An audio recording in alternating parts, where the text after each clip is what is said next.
Terry. I'm the COO of LeanKit. We're a visual project management company working in many industries, including IT.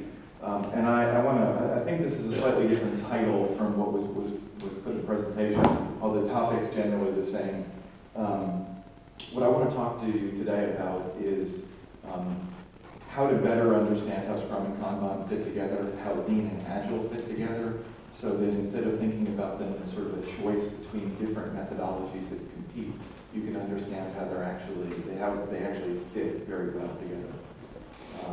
Before diving into those details, here's the obligatory slide that says who I am and why I'm reasonably worth listening to. Prior to being with LeanKit, I was the director of project management for a very, very large hospital company where I rolled out Lean and Agile. Actually, first rolled out Lean in their supply chain organization on the business side of things and warehousing, and then applied Lean and Agile for very large implementations, roughly $50 million a year portfolio of projects. So I've got some experience in this and also some other credentials that go after my name. Again, before I dig too deep into the comparing Scrum and Kanban and comparing Lean and Agile, I want to sort of emphasize that we spend a lot of time in the Agile community sort of arguing with ourselves about very small things, and we need to remember that the real enemy is the waterfall. The real enemy is the old way of doing things. So let's be careful not to get into what we would refer to in English in America as a circular firing squad, shooting at each other.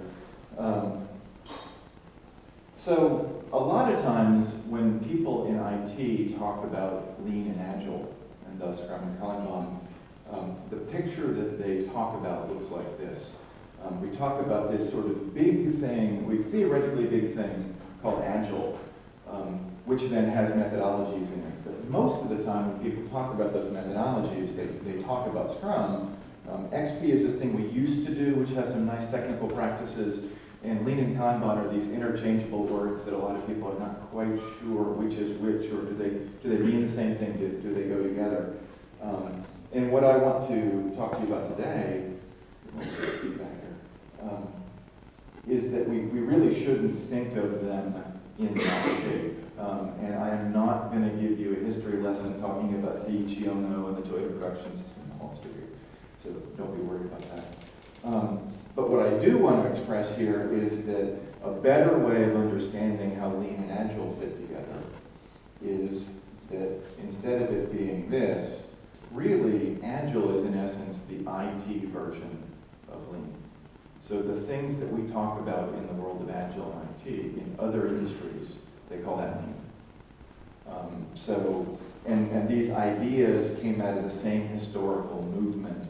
And in the 90s, when names were coalescing, as a matter of fact, the guys who wrote the Agile Manifesto, one of the titles it was considered for actually was Lean Software. So it ended up being called the Agile Manifesto. But those people very much knew that this was the same general area of ideas. So what's important here is not sort of who's right on naming conventions, and so who gets to have bragging rights. What's useful about this for you to understand is that by thinking about this in these terms, it gives you a much broader sort of universe of places to get ideas from, to learn from. Many more books, many more speakers, many more conferences.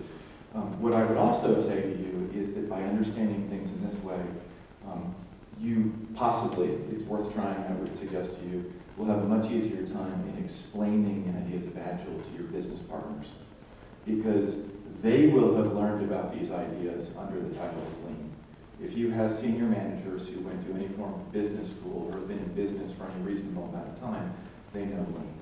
They've heard of Toyota production system, they know these ideas.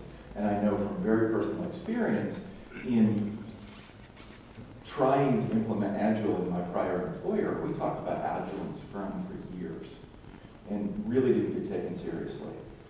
Senior managers heard it and they said, that's nice, thanks John, we trust you, go ahead and do that. But it was very much of you nice software developers go off in the corner and do this weird thing you're describing that has all these weird scrums and scrum masters and all this stuff, and I really don't want to know about it, but fine. As soon as we started talking about this in terms of Lean, all of a sudden they got it. So all of a sudden, instead of it being, here's a few bucks to get a coach, go off, do that, all of a sudden, instead, we were getting meetings with the very senior managers of the company. And when I say very senior managers and the company I was with, HCA, is about a 180,000 person company.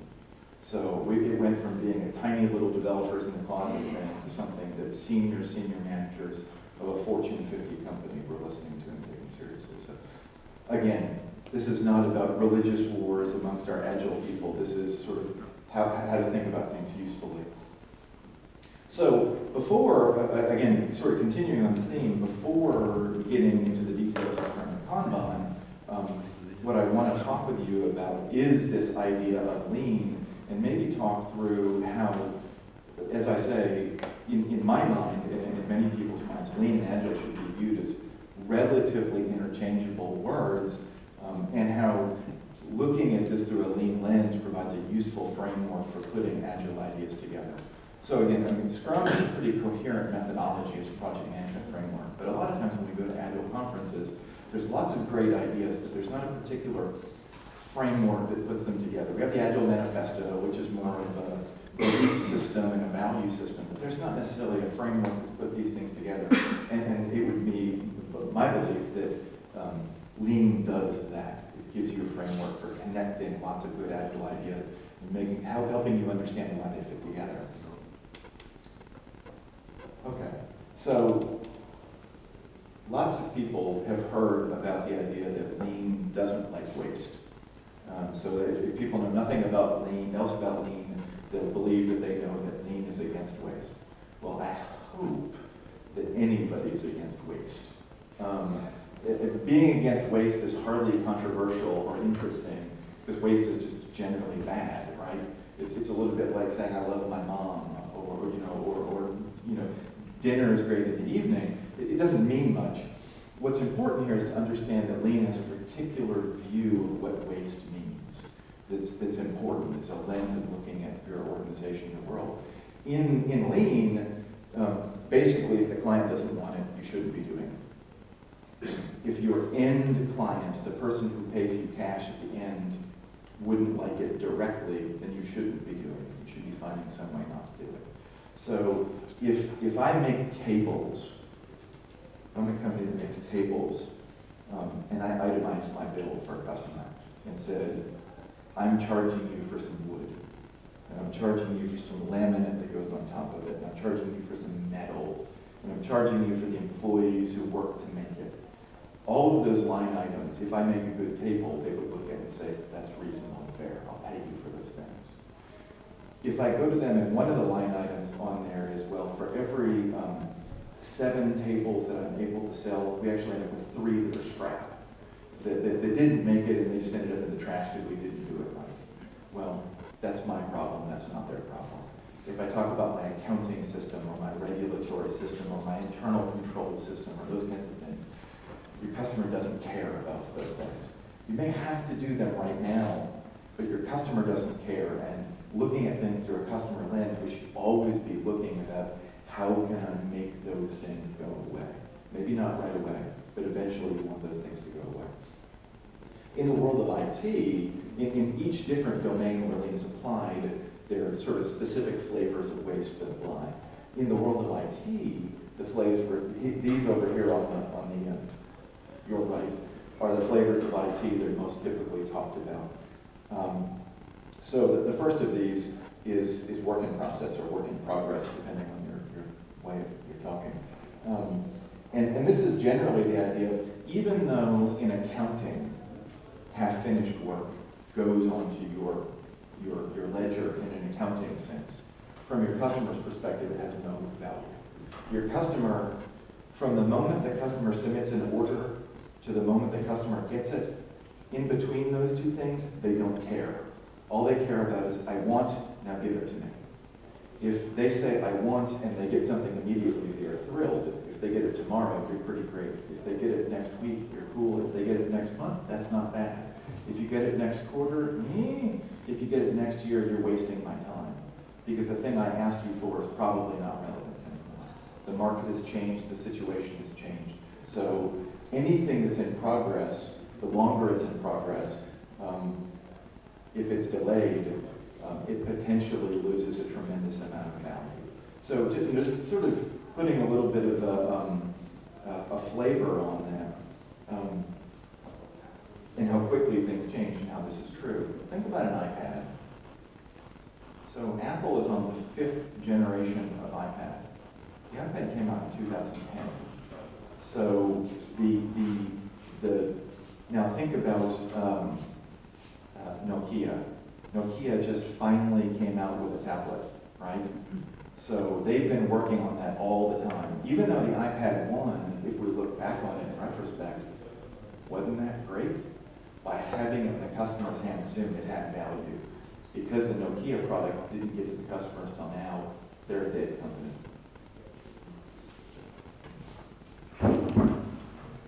We've all heard this idea, and that we can argue about the specific numbers, but that generally speaking, in IT, in custom software development projects, somewhere between 50 and 60% of the features that we build into those products are rarely or never used. I'm not talking about Microsoft Word. I think about 90% of the features in that are never actually used. They're just hidden in the ribbon. I'm talking about custom software development projects, the kind of things that we develop requirements documents to build. Most of those features never actually get used. And yet, in building them and hurrying to hit project deadlines, we cut corners and build sort of half-finished things to get things out there as quickly as we possibly can, very, very much focused on the idea of the project cost, right? When we're building software, we're very much focused on project costs. And yet, when we really look at software, most things that we will build, especially if we're talking about corporate software, enterprise software, will have quite long timelines. So one of the systems that I first built early in my career,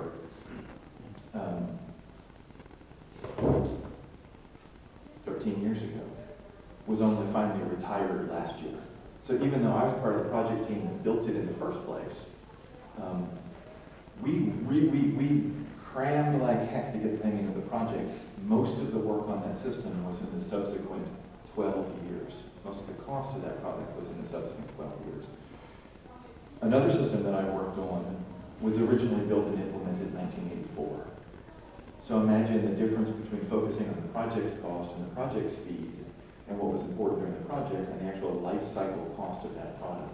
So if we think about that, if we look at our products through that lens of the life cycle cost of the product and not the project cost, and if we think about the fact that many, if not most of the features that we build don't actually get used, and if we think about the fact that we cut corners in the project in order to get those features out, and then we subsequently have to maintain and test and regression test and build on and work around, just think about how much of the work that we do during our projects is absolutely wasted if we look at the life cycle of the product.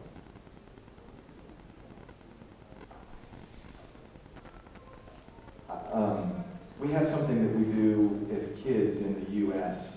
We call it the telephone game. I understand in England they call it Chinese whispers. Maybe there's a term in Germany. So this is the idea: you get a bunch of people and they're sitting in a row, and one person whispers into the next person's ear, and they whisper into the next person's ear, and the next person's ear. About 20 people down the line, the last person has to say out loud what they heard, and it's usually hilarious, but it usually has very little to do with what the first person said, right? So that's great fun when we're kids, but we all know that that happens in business settings, right? So the customer who's asking us to build something has never done the business project that they're doing now. It's a new project, sort of by definition. If it's going to be profitable, it's usually new. So they've got a great idea for something they think is going to work, but they've never done it. They come to us and they ask us to build software to go along with their business project. They can't fully verbalize what it is that they have in their head because they've never actually seen it. The business analyst doesn't really understand everything that they're saying and doesn't have the full context and doesn't quite capture it all on paper. The designer doesn't read the whole requirements document And in the meeting, they're sort of off in space, not really listening to the business analyst because he's babbling on about blah, whatever, and I'll get to it later. And so they don't fully get in the tech spec what's actually supposed to be built. The developers don't read the full tech spec, they go off and build what they want to. The testers don't really understand it, so they can't fully test it to make sure that it works. The documentation people don't really get it, and it doesn't match what the requirements were supposed to be, so they don't document it properly. The more handoffs that we have in a project, and the longer delays that we have in the project, the more likely it is that what we finally arrive at, it's no surprise that what we finally arrive at is drastically different than what the customer asked for. So that's handoffs between people. There's also handoffs with ourselves. So we have two hemispheres of our brain, which means that we are fundamentally capable of basically holding two ideas at the same time, and only if they use different parts of our brain. You can listen to instrumental music and people talk and still understand. If you listen to vocal music and try to listen to people talk, you can't actually understand and comprehend both of those things. Your brain's just not wired to do that. So just sort of at a physiological level, we're not built to multitask, and yet we try. That's just two things. Now think about the typical person in IT projects, the typical person in software projects, how many projects that they have. So I was talking with a potential customer a couple of days ago at a conference in Hamburg, and they were talking about a 100-person software development group that had 500 projects in their portfolio. That math doesn't add up. The result of that, what that gives you is a situation where instead of doing productive work, as an individual employee, I'm spending most of my time shifting my focus from one type of work to another. Getting my head out of the old thing, trying to figure out why I'm in this new meeting for the new thing, getting everybody in the room on the same page because they're coming from other projects. So the more things that we have on our plate, the more task switching, the less productive that we are, and the longer it goes between when I'm working on project 1 and then switch to project 2, 3, 4, 5. By the time I come back to project 1, the handoff from the old me to the new me means I don't understand that old me from about 2 months ago. I don't really like him very much. His work was pretty bad. He was sloppy and it didn't do a good job. So handoffs and task switching, whether it's between team members or yourself, is a tremendous destroyer of value and creator of waste in organizations. It sort of goes without saying that a defect is bad and it's wasteful. But the lean mindset on this is not so much that the defect itself is wasteful. It's the fact that your system is capable of producing defects that is wasteful. So this bleeds into this idea of in lean, where we talk about instead of testing defects out, what we want to be doing is building quality in. Again, not so much into our product, because that will come naturally if we build quality into our system. So let me give you a sort of a specific example of that. In IT, many of us, most of us, still, even though we're doing a better and better job of incorporating testing, still take the view, a lot of organizations take the view that testing is something that happens at the end, and the expectation is you will find defects, right? We have to do testing because the expectation is that you will find defects. One of our clients is a very large aerospace manufacturing company that makes products that literally, if they are off by nanometers, planes fall out of the air. So this is a domain where quality matters a whole lot, right? Way more than me, where I build sticky notes on a virtual whiteboard. Quality is pretty important in my space, but this is a hugely important space for quality. They don't test products coming off the line. There's no testing process for products coming off the line for all of them. They do statistical sampling of products coming out of their processes. So they randomly sample results coming off the line. And when they do that, what they're doing is not so much fixing that particular fuel pump. What they're doing is they're fixing their process. They're going and trying to figure out, how did that happen? And how can we ensure that it can never happen again so that we don't have to test for that? So in our world, that's unit testing, that's functional testing, it's checklists, it's making sure that developers, people upstream in the process, don't view it as the job of people downstream in the process to find their mistakes. They are constantly looking at how they can make sure that mistakes never come out of their process, and stopping the line when you do produce a defect, not just fixing that defect, but fixing the process.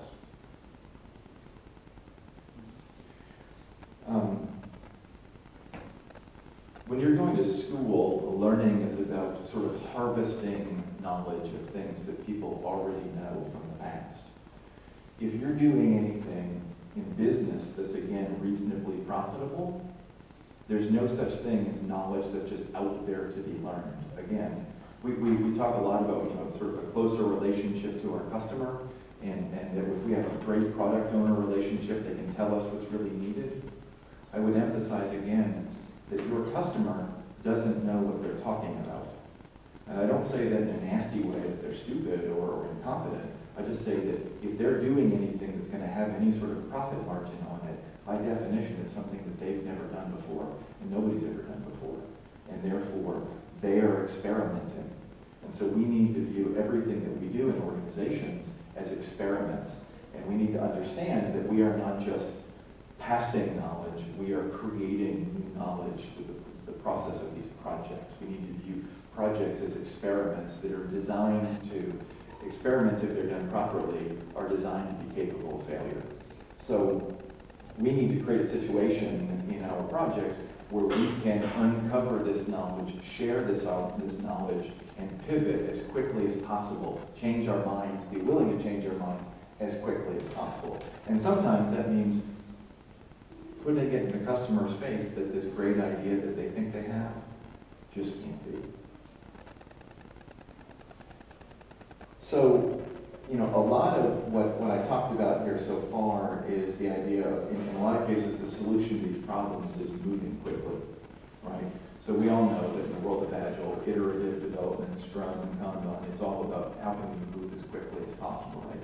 We iterate our way towards success by moving as quickly as possible. And yet, one of the things that Lean talks about is the idea of deferring commitment to the last responsible moment.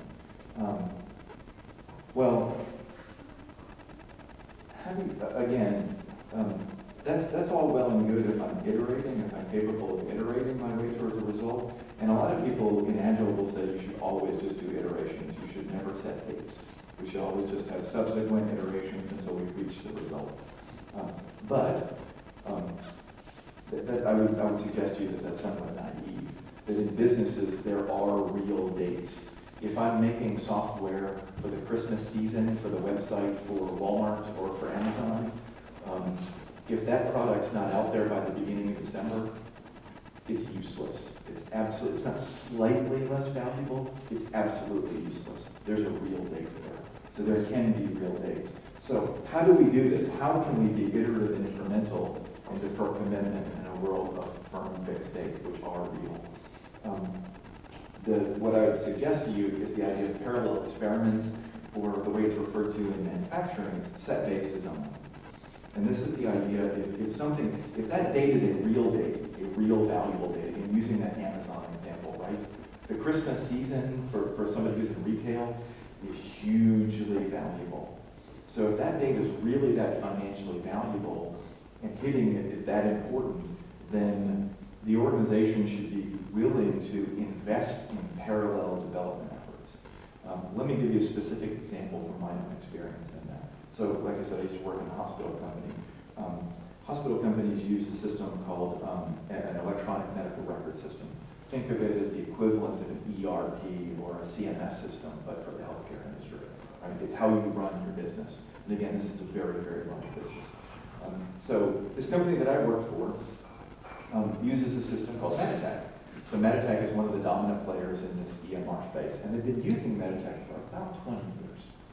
So this is a well-entrenched system that's being used by, of those 180, 90,000 people in the company, this is used in essence by the nursing staff in the hospital, so it's probably 150,000 people across the US, the UK, and some in the Middle East who are using the system. So this is a deeply entrenched system, very, very important system.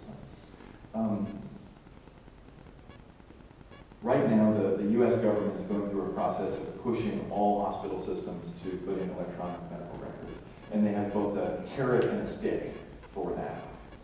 So basically, if you get electronic medical record systems in place in time, the government gives you lots of money. In the particular case of this company, roughly $1 billion. If you miss the date, every year you get progressively less and less reimbursement from the government for the patients that you treat that are paid for by the government. So there's a huge win and there's a huge loss if you don't hit this date. All right, in this particular case, this company already has an EMR system in place, but they do need to go to the next generation of products in order to be compliant with the government regulation. The safe and easy thing to do would be just to go with the next generation of the product that they already use, right? So that's when people sort of know and have grown up and those sorts of things. But this is a really, really important decision because, again, the old system has been used for roughly 20 years. Probably whatever you put in place now is going to be used for the next 20 years, thinking about this for the life cycle of the product. So this is a really, really important decision. A lot of people of which it would just said sort of take the easy route. Other people would have said, okay, well, we at least need in due diligence to do an RFP, bring in some vendors, do a conference room pilot, look at these kinds of things, and select it, and then go forward from there.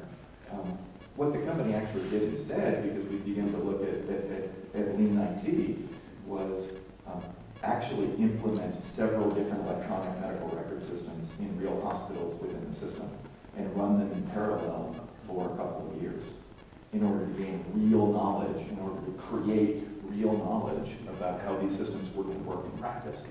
So then when they went out to roll out to the rest of the system, you'd be making decisions not based on the legacy system, or not based on what smooth salesmen could tell you, but based on real experience. So even though that cost way more in the project, by looking at the life cycle cost, they realized that that was way orders of magnitude cheaper over the course of the next 20 years.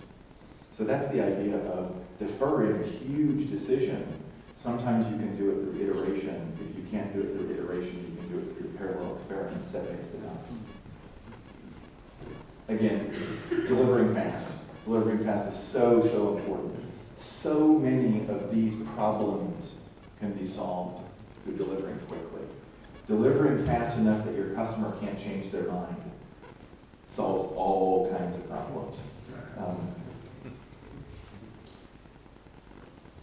A lot of times Lean is not this sort of an efficiency movement, and it's viewed as sort of mechanistic and numbers-based, and unfortunately, the old school Six Sigma consultants, like leeches, have attached themselves to the Lean movement and confused people to think that there's such a thing as Lean Six Sigma. There is not. Six Sigma is about efficiency at the micro level. Lean is about flow. And Lean is very much about the idea of respecting people. So again, unfortunately, when Lean was first implemented in some Western countries, people were copying Japanese practices without understanding the full idea behind it. And so some of the earliest Lean implementations, or at the time just-in-time implementations, or total quality management implementations, resulted in redundancies. And unfortunately, it was a bad economic time, and there's just bad things going on at the time.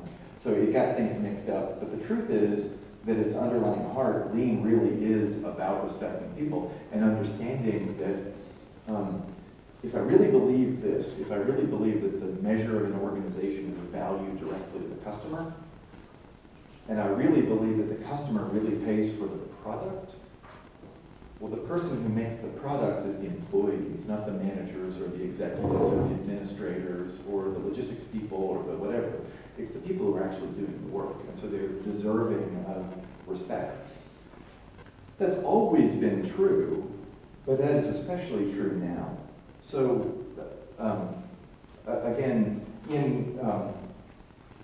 in this day and age, companies that thrive are companies that innovate. Companies that don't innovate and don't innovate very, very quickly don't just stumble, they die. So think about BlackBerry. So BlackBerry 2 years ago had a 50% market share in the phone industry. They now have a 2% market share. They failed to innovate and they died. Innovation cannot come from the minds of the executives and somehow cascade by magic out to all the people. Most of the innovation is from the employees. And so an organizational system that does not respect employees and doesn't absolutely foster and encourage innovation is a dead system. It may feel comfortable at the moment, but it's a company that's going to go out of business. And the last of these lean principles, which feeds into the Scrum and Kanban part, which with 15 minutes is the smallest part of this because it's truly the least important, is the idea that when you're doing anything within an organization, you have to focus on optimizing the entire organization. Focusing on process improvements in your part of the world may feel nice, but it may be absolutely useless and it can actually be completely counterproductive. Because again, customers pay for output out, they don't pay for efficiency inside the machine. And if you have made your part of the organization efficient, and that causes the rest of the organization to be slower in some way by creating a bottleneck, you are not efficient. Again, you just made yourself the bottleneck. So understand that when you think about all of these agile techniques and these lean techniques, at the team level really is important, of course, as the building block, but you really have to understand how these things fit together at the organizational level in order to get real value out of your organization.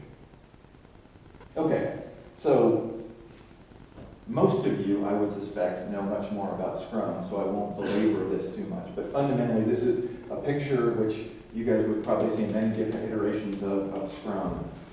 So Scrum is a cadence-based organization or organizational system that's all about new rituals and roles.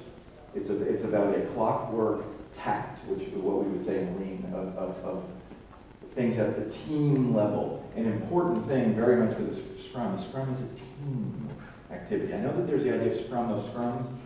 I've never really seen it effective in the wild. So Scrum is fantastic as a mechanism at the team level, but it is a team level item. And if you truly believe that success is by optimizing the whole, even if you're doing Scrum, you need to understand how it fits together in your organization. Okay, Kanban. So Kanban, there's sticky notes involved in it. But sticky notes are just the visualization mechanism. And what's really important about Kanban is the technique, the thinking processes that go along with it. Okay, so what, sort of starting from the top, Kanban means visual signal, visual card in Japanese. And so the essence of it, the starting point, is visualization. It is that a picture is worth 1,000 words. Things that people will not understand in text and in print, they will absolutely understand in pictures. At the end of things, we are animals. Most of our brain was evolved millions of years ago, and it didn't evolve for text, it evolved for pictures. We understand pictures. They speak to us. A really important thing about that is it's visualizing the current workflow. So Scrum is about changing to a new thing as quickly as you can, because it's a belief that the old is bad, and we really should throw it out. Sometimes that's true. Kanban is about visualizing what you do now, because there's a belief that in our world, the Kanban world, that the best way to get long-term incremental change that actually gets accepted in the organization is to change gradually. So visualizing the current state versus visualizing what things should be or what you wish things were, current is important. The next thing here, remember what I talked about in terms of lean principles, is as an organization, if work in process is waste, we want to limit it down as low as possible. We want to have as little work in process flowing through our system as possible. And the biggest reason that that's true is that the less work I have in process, the faster it will go. It's a mathematical relationship. It's referred to as Little's Law. It's true in computer servers. It's true in factories. It's true in logistics organizations. It's true in basically any sequential process. It is a simple mathematical fact that the fewer things that are in process at a time, the faster the work will be done, and therefore the more output you will get in the long run. Doing less now gets you more done later, and vice versa. And that is a steeply inclining trend. So my old organization I was in, we used to talk about we wanted our people to be loaded to 85% capacity, and we used CA clarity. and it was all about managing timesheets to make sure everybody was at least 85% busy, if not 100% busy. Well, if you know anything about Little's Law, if you know anything about queuing theory in logistics, you know that anywhere above about 60 to 70% capacity of an organization, you slow down drastically. Not just a little bit at a time. From 0 to about 60% capacity utilization, your slowdown with each sort of extra bit of work is mathematical, so it's a slope that just goes like this. When you hit the 60 to 70% range, it goes straight up like a wall. So keeping people busy gets nothing done. Limiting work in process, hugely beneficial for speed in an organization. What you're trying to do with that, by visualizing your flow, by limiting your work in progress, what you're trying to do is you're trying to manage for smooth flow of work. Because when you are bottlenecked, you can't just clear a bottleneck. It takes a huge amount of time after that bottleneck is cleared in order for the organization to get back to a smooth flow of work. So this is referred to in logistics and manufacturing as the bullwhip effect. So if I can manage a smooth, steady, regular flow of work through an organization, I can get work done very, very quickly. If my work comes through big chunks and medium chunks and small chunks and big chunks, you do not get anywhere near the same amount of work done over time. So managing for that smooth flow of a steady, small to medium-sized amount of work gets much, much more done in the long run.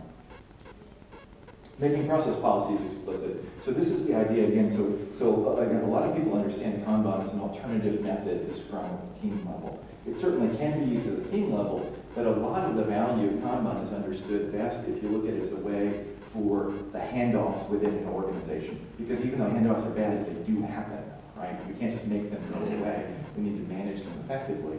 And so Kanban is about, if you think about a Kanban board, the reason why it's more lanes than a typical Scrum board is because you're trying to visualize the steps in a process in order to ensure that those steps happen when they need to happen. And then if you want to make process changes, you don't just say we're making a process change. You don't just put it into a document that says that this is our new process and put it in the document library. That process policy needs to go on the board. It actually needs to become a new lane on the board, or a removal of a lane on the board, or putting words on the board so that if that's what people are supposed to be doing, it's in their face all the time. Implementing feedback loops. Again, this is something in Agile which shouldn't surprise anybody. This is the idea of retrospectives. What I would suggest to you, though, is that feedback loops, doing a retrospective every month or every 2 weeks is great. But if you have feedback loops, if you have great visualization, sometimes that retrospective can and should be happening on a daily basis to get real value to remove bottlenecks. And then as an organization, we should be improving collaboratively. Using Kanban, and this has to apply to models. Really, again, Kanban should properly be understood as a technique for applying Lean and Agile. A lot of times people misunderstand Lean and Kanban as being synonymous.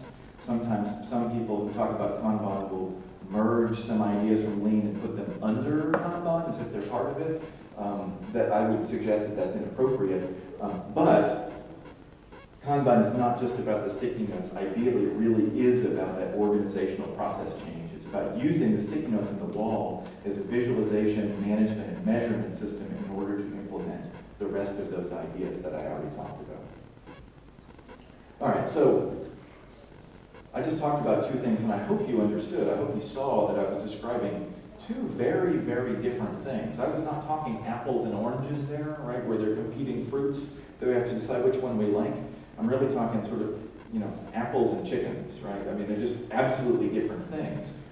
They might go together really nicely in a salad, but they're not the same thing. We don't have to choose. So again, Scrum is this structure of new roles, rituals, and cadence. It does not prohibit visualization. How many Scrum teams have a Scrum board? Many, most. It does not prohibit WIP limitation. So your queue replenishment, your cadence in Scrum, in essence, is WIP limitation.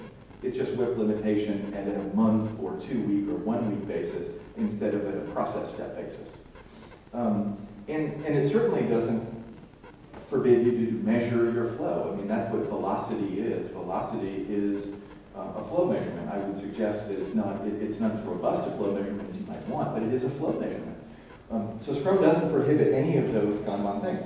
And my experience is that even though some people will sort of bash on Scrum butts, right? My experience is most Scrum teams eventually do adapt their Scrum processes, and my experience is most teams that do adapt their Scrum processes, whether they know it or not, if you look at them, are in essence implementing Kanban mechanisms. So Kanban, what it's about is evolution through measurement. It says nothing about roles, meetings, or iterations at all, neither for nor against. Remember what I said was visualize your current process.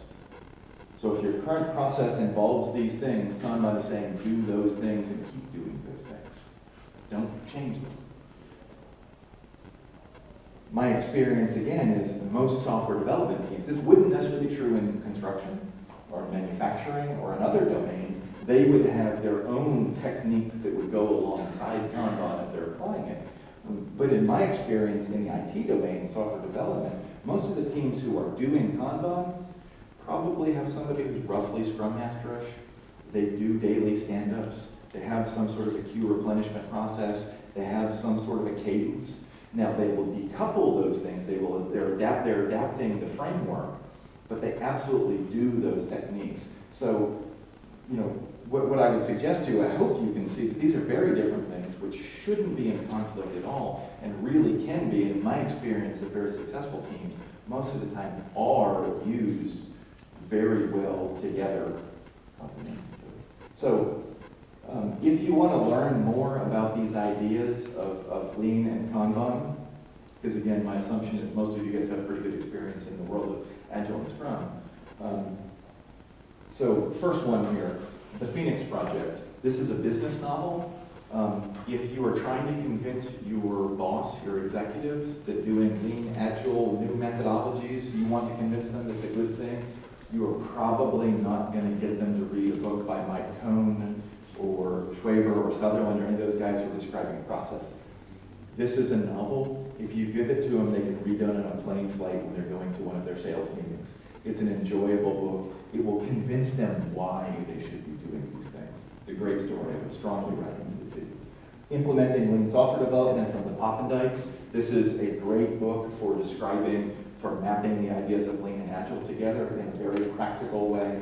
And then David Anderson's book, Kanban, which is a specific explanation of the Kanban system and how you can apply it and how it's been used in real case studies. I would suggest to you, these are not accidentally in order. Read this, it will convince you why.